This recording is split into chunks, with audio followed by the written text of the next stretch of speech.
Another week gone by in the NFL. More of the players that we have super hyped all season leaving the games. It's the Fantasy Forecast. Producer, hit that button.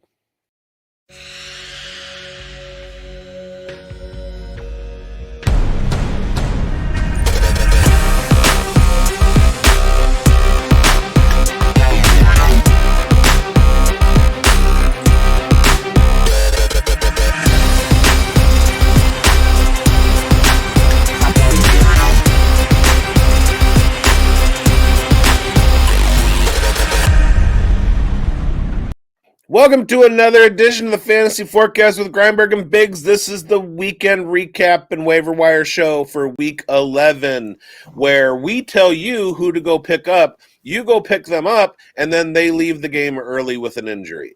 We have given you Jackson Dart. Left the game. We have given you Aronde Gadsden. Left the game. We have given you Cam Scatabo. Out for the season. It seems like every guy that we hype just gets hurt. How you doing, Mike? Well, now that you put it that way, I mean, it's not all doom and gloom here, Bigz. I feel like, yes, those three players really hurt our fantasy lineups. And, I mean, getting pulled early in a game, hopefully both those guys, Gadsden and Dart, have a clean bill of health moving forward. We're going to, get some reports in the next 24 to 48 hours. So stick to that. Get, the lowdown. Make sure to follow us here on FSAN to get all the news you're going to need for these guys like Jackson Dart. And, we're looking at this week. It's been a crazy week. It was an exciting week. It started out in Berlin, Bigz. How are you doing, man? It started out with the Raiders' upsetting performance against Denver. And I didn't realize that was a football game. They counted that as a professional game, right?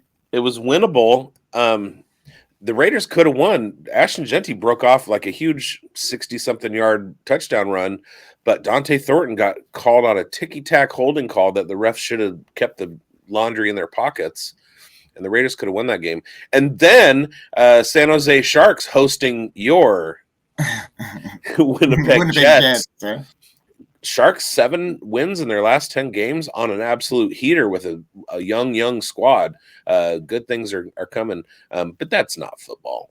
Yeah, well, let's talk about football, and let's talk about that first game on Sunday morning, and what a game that was. If you were up early enough, I know, Bigz, you're the West Coaster, so you probably were still in La La Land when that game was going on. Sure. Were you now? Game started at 6:30 a.m. my time.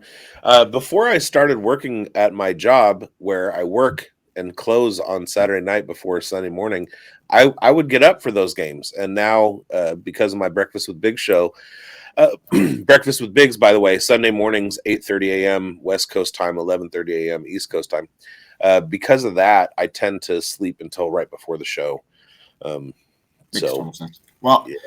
For the viewers that did have the opportunity to watch that game, what a game it was. Jonathan Taylor turns Germany into his personal highlight reel for the first ever regular season game in Berlin. It turned into the Jonathan Taylor show, the Colts superstar running back. He just didn't play. He performed history. 244 yards, 3 touchdowns, including an 83-yard walk-off sprint in overtime. Look at what he did. He etched himself alongside sporting legends. Not only did he do that, he broke Edgerrin James' franchise touchdown record and electrified the international crowd. By the time the Colts sealed the win, Taylor wasn't just running for yards, he was running for legacy.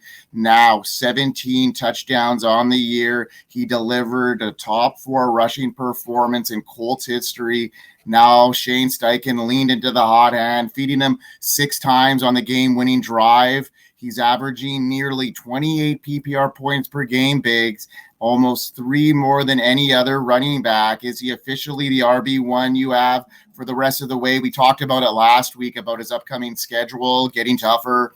Now, are you sticking to your guns on that? Or with the bye week giving him an extra chance to rest up for the home stretch, are we locking him up as a matchup proof from here on out for JT? Sure, why not?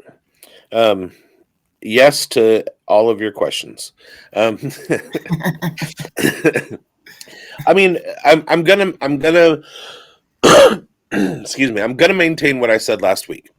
There are a handful of running backs who, over the course of the next 5-6 weeks, are going to be like our top 6 running backs. That's not going to change. Calling somebody an RB1, that changes week to week.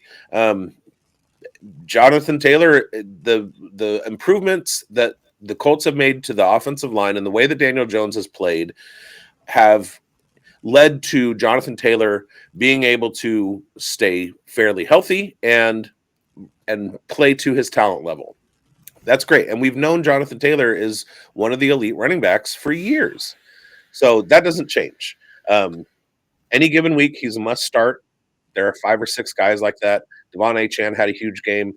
Jahmyr Gibbs is in that conversation. Bijan Robinson is in that conversation. There are 5 or 6 guys that are must starts, RB1s.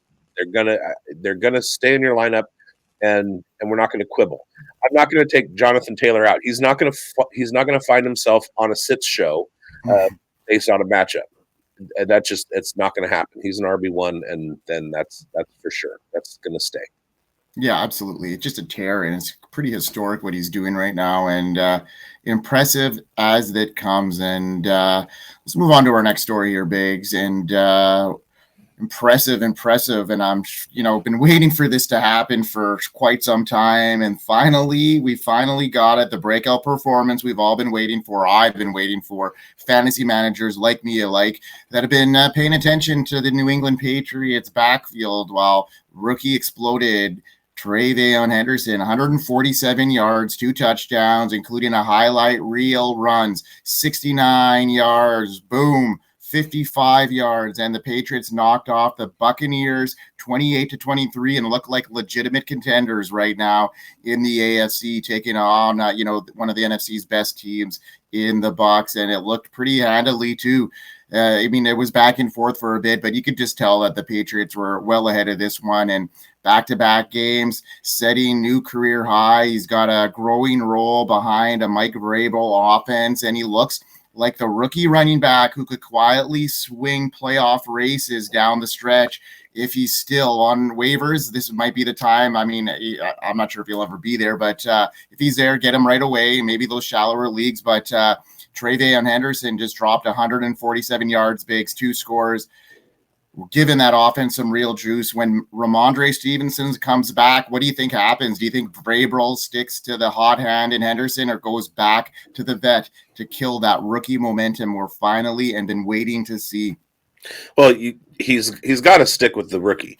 Ramondre is toast, and we've known that.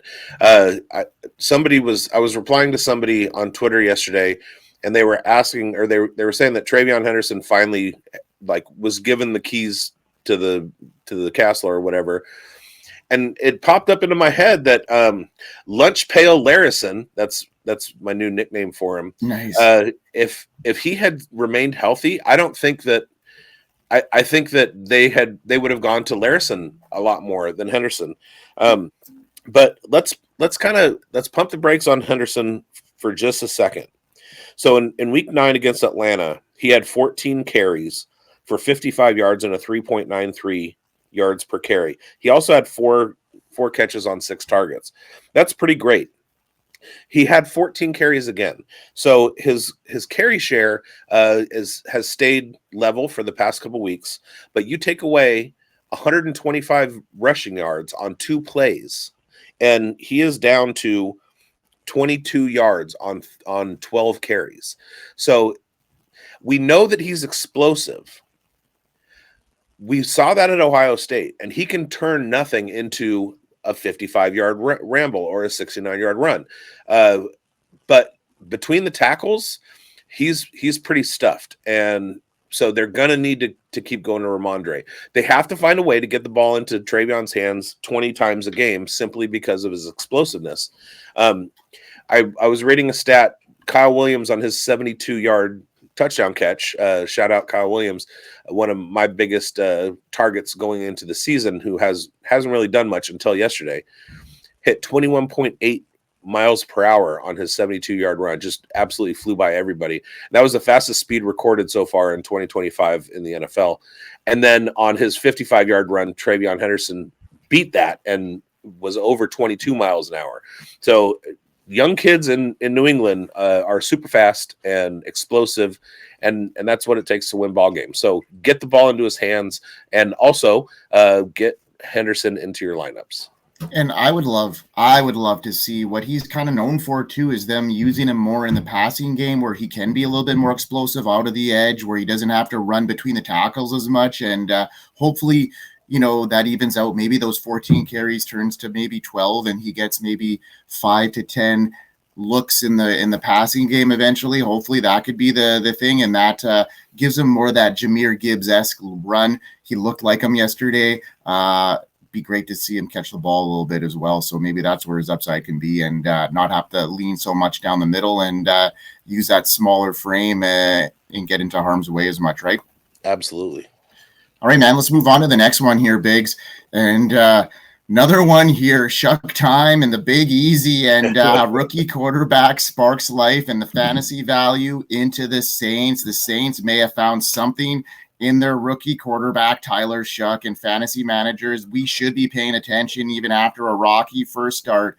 Shough came out firing in week 10 against Carolina, throwing for 282 yards and a touchdown, more than any Saints quarterback managed all season. And he did it with confidence and command, hitting Chris Olave for a 62-yard bomb and connecting with Juwan Johnson on a 52-yard strike to move the change. From a fantasy angle, his emergence is a ripple effect machine. Olave finally looked like a wide receiver one again. Juwan Johnson continues to thrive in the red zone, and suddenly the Saints offense isn't one to void out. Look at what he did to Kamara. He looked okay again. He got 82 yards. He ran the ball a lot, and 3 catches for 32 yards as well. So making some relevance here, Bigz, and Shough put on a show, and we saw Olave Johnson pop because of it. With the Saints heading into a bye, are we buying into this real fantasy turnaround led by the rookie quarterback, or do we think defenses will catch up once they've got a little bit of tape on him? Well, we've been observing Shough's arm throughout his injury history. His college career was riddled with injuries. He spent a long time in college football simply because he couldn't stay healthy and be on the field. But his arm talent was real, and we saw that at the Senior Bowl. Started talking about it throughout the offseason. You and I, in our Undroppables League, in our Omega League, we drafted him with the 3-1. 3-1. And he was named the starter in the first week that we absolutely necessarily needed him in our starting lineup. And then this week he helped lead us to a win. I think he's real, and he's the Saints are going to be okay. Their offensive line isn't great. They do have some weapons, and Tyler Shough is. I was really surprised that they went with Spencer Rattler early season instead of Shough, but it just took Shough a little time to get in there. And now that he's there, I think he's not giving up that job unless he gets hurt again. Well, actually, it might have been better for him to sit on the bench a bit, help him, give Spencer Rattler those growing pains. You see behind the scenes what needed to get done, and it only took him a game to really get accustomed to what he needed to see. The game slowed down to him in a second one, and maybe more is good to come here after the bye week, where he can assess his performance even more so and come out swinging after some rest and a good look here. So looking pretty good here for the Saints now. I mean, not good, but a little less gloomy than it was a week ago. Now, Bigz, let's move on to another huge storyline, and that's Stafford scorching hot. The 37-year-old quarterback who's torching the league, and he's carrying fantasy rosters. The late quarterback gem, aging like a fine whiskey, and right now he's serving fantasy managers straight up wins. In week 10, he dismantled the 49ers defense for 280 yards, 4 touchdowns, no interceptions, his third straight game with at least 4 scores and no picks. That makes him the first quarterback in NFL history to pull that streak off. He's now thrown for 23 touchdowns without an interception on a run. And I think he's only thrown 2 interceptions all season here. So looking great for Matthew Stafford. And from a fantasy lens, he's on a heater, just as impressive, just as historic. He's been weekly top 3 quarterback over the last month. The chemistry with Puka and Davante Adams has turned that offense into a matchup nightmare, especially in the red zone. And at age 37, he's giving a prime year production MVP. He's averaging 25 points per game, Bigz, 22 straight touchdowns, no picks. That's MVP stuff, both real life and fantasy. And at this point, he's locked in at a top 5 at the rest of season for me. Are you buying the dip on this 37-year-old right now for the rest of the season? Absolutely, and there's no dip. We saw it coming. You talked about it in our preseason shows that you were super high on Stafford. He's playing at a level that's it's rarefied air. Not a lot of people do that. But this Rams offense is humming. The only competition they have right now in the NFC pretty much is Seattle. Looks like the Super Bowl contender is going to come out of that NFC West division, and Stafford's real, especially with Puka and Davante both on the field. And Kyron getting the job done. We knew that. We knew it was coming.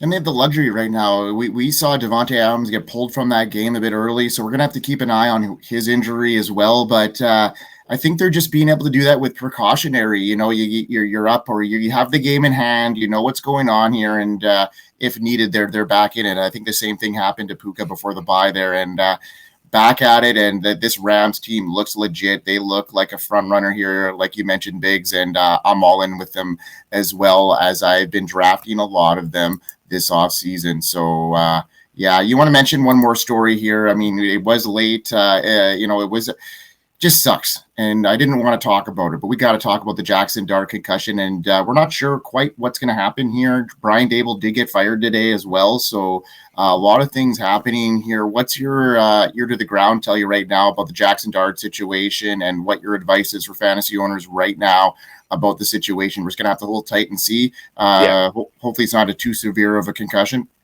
No, it's a sit and wait situation.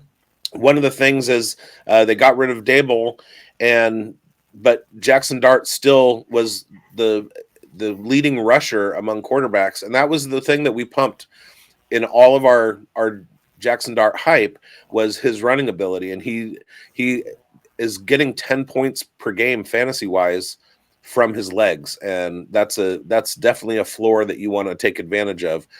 He's obviously a hold. He's obviously an IR target if he misses some time. It sucks, but it's going to happen. If you throw your body into it, and it's something that he's going to have to learn over the course of his career, kind of like Lamar Jackson has, kind of like Josh Allen. Pick your spots, use your legs as a weapon, but pick your spots and don't be so gung-ho about it. We already watched his teammate Cam Scatabo go out, who has kind of a similar mentality, a juggernaut mentality, and they're down Malik Neighbors too. So just be more careful is the lesson to Jackson Dart. And in fantasy, don't move. You have him, keep him. Absolutely. And then same news, some rough news there for Rhonda Gatson late in the afternoon yesterday.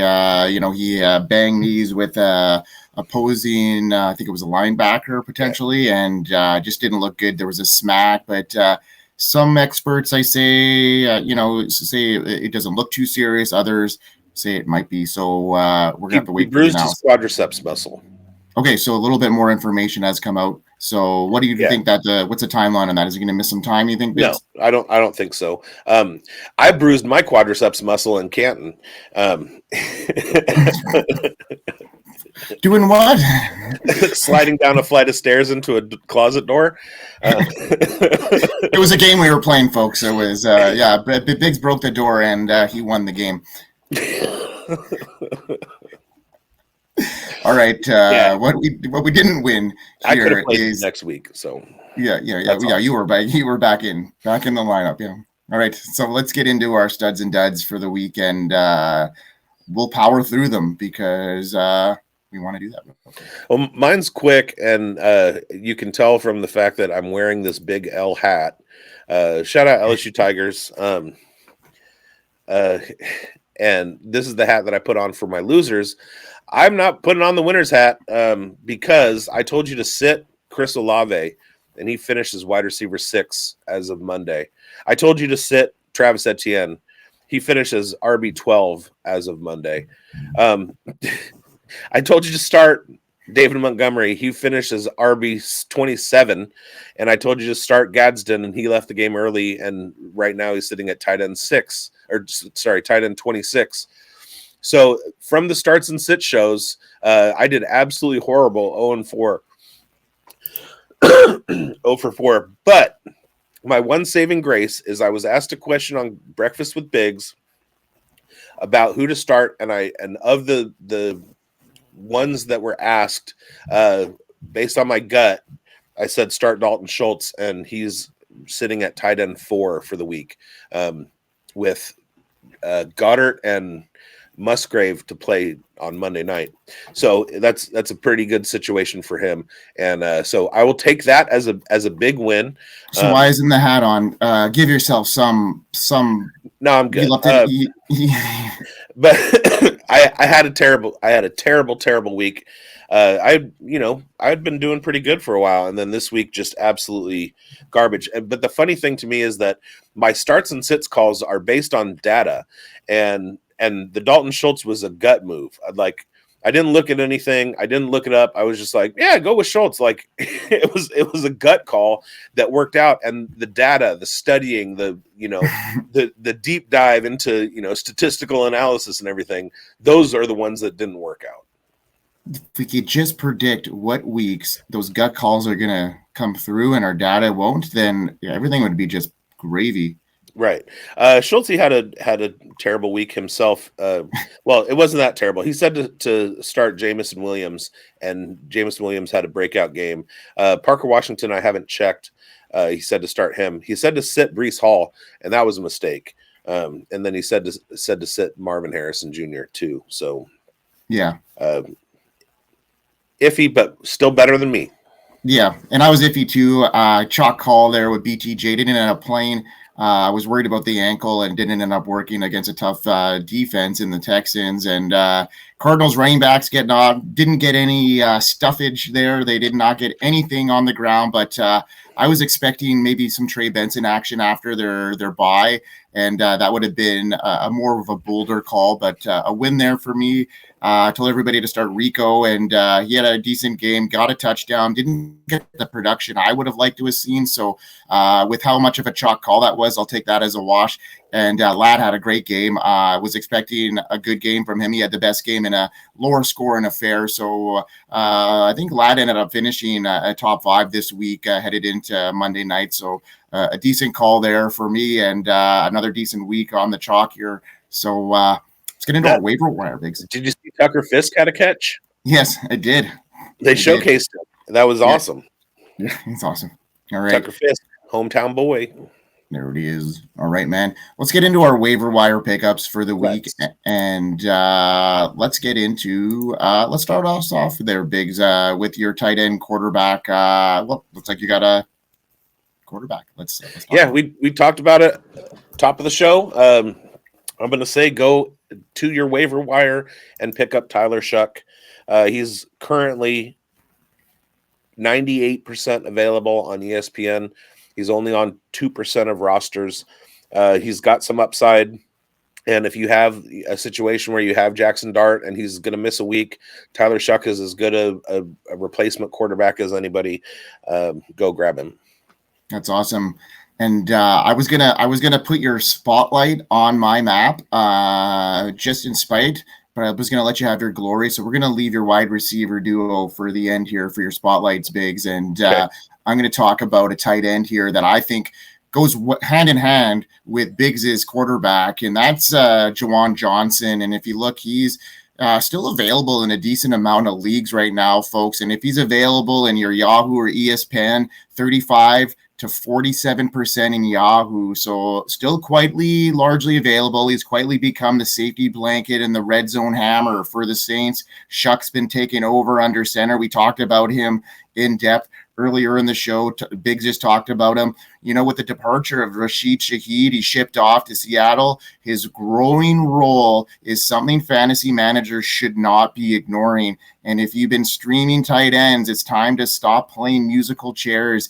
Johnson is commanding a meaningful usage and producing every week. So you're going to maybe stream for one more week because they're heading into their bye. But afterwards, if you have them in your lineup, I think it's a pretty safe call. Moving forward, I could see him being a top 10 finisher at the position. 92 receiving yards, week 10, his best mark ever. 10 plus fantasy points in 4 straight games, showing consistent usage here. 61 targets through 10 games, not bad, but now with some better situations around him, I don't think he's going to be a streaming option. I think he's somebody that you're going to want to have in your lineup with that defined production. So yeah, get your Juwan Johnson, folks.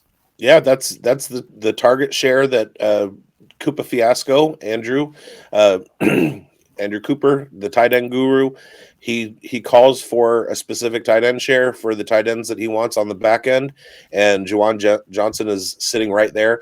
Also, another profile that Andrew Cooper loves is converted wide receivers to tight end, and Juwan Johnson is one of those. So, yeah, wheels up on Juwan Johnson. That's awesome. And before Bigz, you get into your wide receiver guys, I'll get you to talk about your running back. So, folks, if you really want to get a hold of who Bigz wants to get on his waiver wire, he's been talking about both these guys for quite a while, for years now. So stay tuned to the end of the show here and pick up his guys. So why don't you talk about your running back, Bigz, before you get into your spotlight? That was a clumsy teaser, but a good one nonetheless. My running back ad is Keaton Mitchell. He's currently available in 99% of ESPN leagues. The last couple of weeks, I've talked about running backs, and I've talked about how hard it is to get running backs on the waiver wire because the ones that are available are not the ones that are primary. They're not starting. So essentially what you're doing when you're picking up a running back on waivers is you're making a bet that something may happen to somebody in front of them. And Keaton Mitchell is that. Derrick Henry is there in Baltimore. He's ahead of Keaton Mitchell. Justice Hill also gets some run, but Keaton Mitchell is explosive. And we saw what happened with Travion Henderson once he got an opportunity to show off his explosiveness. It resulted in a huge game for him. Keaton Mitchell is the same kind of running back in that he's super explosive. He's super fast. When he gets into open field, like he's deadly. So it's an insurance policy that you can stash. It's not necessarily somebody who's going to help you now, but the upside is there. And let's face it, the running back waiver wire is pretty bare. Anybody who's a contributor is probably already scooped up. So you're making a bet on what could happen in the future. And Keaton Mitchell is as good as anybody else to make a bet on.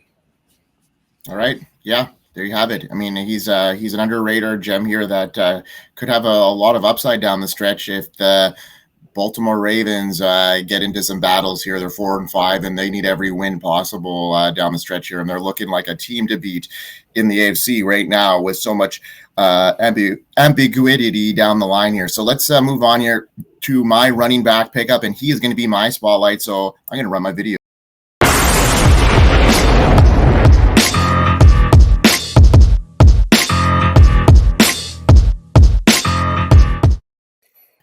Now, he's only available in 30% of ESPN and Yahoo leagues, but that is still a shocking amount of leagues that he's still available in. That's 2/3 of leagues right now he's gobbled up in, but a third of you get him if he's still around. He's the kind of waiver gem that could quietly win you a playoff spot. Bijan Robinson headlines the Falcons offense, but it's slowly becoming a situation here worth noting because Algier is dominating the red zone carries and the short yardage work for the Atlanta Falcons. The fantasy touches that actually matter right now, and it's really hurting all my Bijan shares. His workload has remained steady. He's been Atlanta's designated closer in tight games, pounding the ball late and converting drives into points. Even in a split backfield, his usage gives him more standalone value with a massive upside if Bijan were ever to miss time. And Atlanta's offense is built around running the ball. 6 touchdowns, already a career high this year. That's tied for 6th in the NFL in total rushing scores, 4 more red zone scores than Bijan Robinson. That's, mind-blowing to me, but I guess they see what they see, and he's been efficient doing it. 3 of 6 touchdowns have come in the fourth quarter, so kind of like a grinding kind of player here. He's a fantasy version of your closer, a steady, powerful, lethal guy when it matters most. He's not flashy, but he keeps your team and your playoff hopes alive on the one-line plunge one time at a time here. So, Bigz, I'm looking to get on the Tyler Argiel train if you haven't got him in your lineup or on your roster. Absolutely, especially if something happens to Bijan Robinson. But he does have standalone value. 2 touchdowns on Sunday. I mean, Raheem Morris is a football terrorist. It's like that's all they hire there in Atlanta. It was an Arthur Smith, and now it's Raheem Morris, and these guys are completely demolishing our Bijan shares that we were so hopeful at the beginning of this year that maybe it was his full-on backfield. It's not the case. They're keeping their stud healthy. Okay, Bigz, let's get into your spotlight, my friend.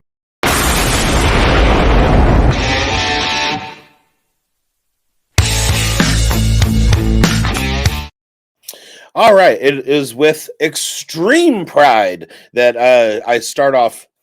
Let me backtrack a little bit. Cedric Tillman is available in 86% of leagues. Dylan Gabriel was looking for him all game against the Jets, even though the Browns lost. And I'm super high on Cedric Tillman. He's a better wide receiver than Jerry Jeudy. When he was healthy and on the field with Jeudy last year, he was the target leader. So he's the primary straw that stirs the drink in that offense. So go ahead and go pick him up. He's just back from injury, and they're looking to put the ball in his hands. But my big wide receiver ad this week, and this is kind of tongue-in-cheek. I've been waiting for this guy. He was a rookie in 2022, so this is his 4th season in the NFL. He has had the worst luck in terms of team around him, opportunity, injury history, severe concussion, started off his career with a hamstring pull, which kept him limited. Terrible quarterback play his entire time in Tennessee. Now he goes to Washington, and Treylon Burks is he's coming, folks. A couple weeks ago, he had a 14 yards per catch total, and this week he got 3 targets, 3 catches. He has talent. It's just been subdued for the last 4 years. Now he has an opportunity in a Washington offense that is missing Terry McLaurin. It's a new start for him. We said for 3 years that if he could get out of Tennessee, he could showcase his talent. So go ahead and take a shot on Treylon Burks. He's definitely post-hype, and nobody's talking about him. So I'm going to talk about him, and I'm going to tell you, go pick up Treylon Burks. Might be a nothing burger, but it's worth a shot. I don't know. I saw what he looked like. He didn't look bad. I think, in an opportunity here, like this could be a second coming of him and a second chance, and I'm rooting for him too, Bigz. And I think you're onto something here. I think there could be some sneaky upside there. Debo does not look a shade of his former self. They could maybe use Treylon in a similar kind of role, and maybe that could be the role he evolves into. He's a bigger power guy. He could get downfield, and that the yak ability that we see in guys like that. I'm excited to see what he could do, maybe with a Jaden Daniels. So if he can get some steam here, they might resign him into next year, and then you never know, right? The Commanders are going to have some draft capital, so you got to think they're going to bring in some sort of high-end wide receiver, either through the draft or pay up to get one. We'll see what happens. But it's an interesting scenario here for Treylon Burks. So, folks, tail Bigz here. I think he's onto something there, both with Tillman and Burks, and a guy that I think also definitely deserves some steam here, and a little more own than the guys that Bigz have been talking about here. But still available in 44% of ESPN leagues and 41% in Yahoo leagues, and it's Trey Tucker's time is now. Jacoby Myers traded to Jacksonville. He stepped into a full-time role with the Raiders offense that desperately needs speed and separation. In his first outing as a wide receiver one, it didn't break the box scores by any means, but he's been known to be able to show that he could have a monster game. He's had a game of 3 touchdowns this season, and if you show that, you know there's more of that where that came from. He's gone from a rotational gadget guy to leading the team in targets and yards, and he gives the team, well, outside of Brock Bowers, obviously, he gives them a weekly boom potential. He may not be a target hog, but he is averaging 7.2 yard targets per game since, that was last week, but that's not too bad. And then he logged 15.6 average depth of target. That's top 20 in the NFL. 21% target share in those last 3 contests, so gaining steam, and I think that number is only going to go up now. He's flying under the radar, and I think next week he's got a dream matchup as well. So I think get him on your lineup, and you might even be able to start him right away here if he's still available in your league. The thing about Trey Tucker, and I called him a third-year breakout candidate, and he's currently in the top 36. So I think that was a good call by me. Way to go. And he's got Dallas next week, which should be a shootout. He could have an absolute explosive game, kind of like what he did in Washington, where he had 3 touchdowns and 145 yards, finished as wide receiver 1. The problem, though, is that week 12, he gets Cleveland, 13, he gets the Chargers, 14 against Denver, 15 Philly, 16 Houston, and he finishes it up. If you make it to the championship, you'll have him against the New York Giants, but their schedule rest of the season is an absolute monster. And like I said on the show before, I don't think the Raiders are going to win another game this year. And we saw what happened. Tucker didn't have a great game against Denver because the offense couldn't get going. And if this offense can't get going, then there's not a lot of deep stuff to Trey Tucker. I do like his target share, and there is some upside there. But rough schedule coming up. Yeah, rough schedule, but I mean, a guy that, wasn't in your lineup or on your roster, he's certainly worth a look. And even in some of those tougher matchups where they're going to be playing from behind, one connection and he could hit. So keep him around, keep an eye on him, and look for us on the Fantasy Sports Advice Network. Bigz, what else we got going on headed into week 11 on the slate? Well, let me tell you, Thursday night, we have Points After Thursday. That's a live stream, starts and sits show, where we recap the Thursday night game and answer your questions. That's me and Grindberg. Friday is our sits show.